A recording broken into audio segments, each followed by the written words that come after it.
Alright, mga kapuso, it's time for our Human Velcro Challenge. Eto na. Ang mga kapuso natin, meron sila mga suit na gawa sa Velcro. Ang gagawin lang po nila, tatalon sila, pataasan. At didikit ang kanilang mga sarili sa giant Velcro. Alright, meron tayong Team Rocco at Team Drew. Ang kasama ni Drew ay si Lynn, kasama ni Rocco si Luan. Ayan na, kung makakababa si Rocco. Si Rocco hindi na makababa. Naka. Ano? Okay, Team Rocco muna tayo. Tapos na. Okay, kailangan makita nila kung paano mo ginawa. Wow! Wow! Wow! Alright.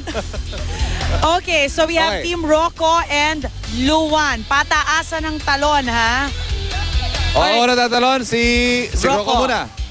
Go ahead, Rocco. Wow! Okay, ilan niya? 9 feet. 9 feet. 9 feet. Alright, Luan, ano ba yan? I-add natin.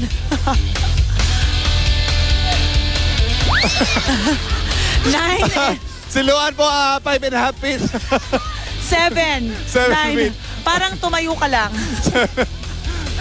Alright, 9 si Rocco, 7 si Luan. Okay, Drew now, naman. Team Drew. Malaki expectations ko sa'yo, Drew, ha? Alin muna. wala ko sinabing una mukha, no? Pero yun ang pinili ni Lynn, una mukha. Hindi mo dumikit. Lynn, hindi namin nakita. Pwedeng ulitin. Okay. Wala naman sa rules na mauna mukha, ha? Pero anyway, naka 7 feet si Lynn. Now, Drew. Alright. Okay.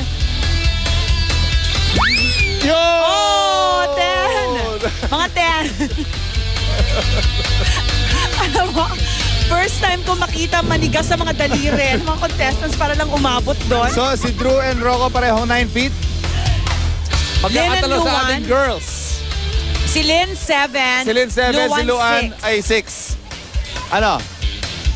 O, championship daw sa boys. Girls style daw. Sa boys. Dahil sa girls, manalo na daw si Lynn. Dahil nauna mukha sa pagkakadikit sa wall. Eto na. Oh, the boys. Rocco ulit, Rocco. Rocco and Drew. Tiebreaker na to. Tiebreaker. Alright, ready. Get, set, go! 9.25. Mukhang lumampas yung ulo sa 9. Oh, Drew. Go!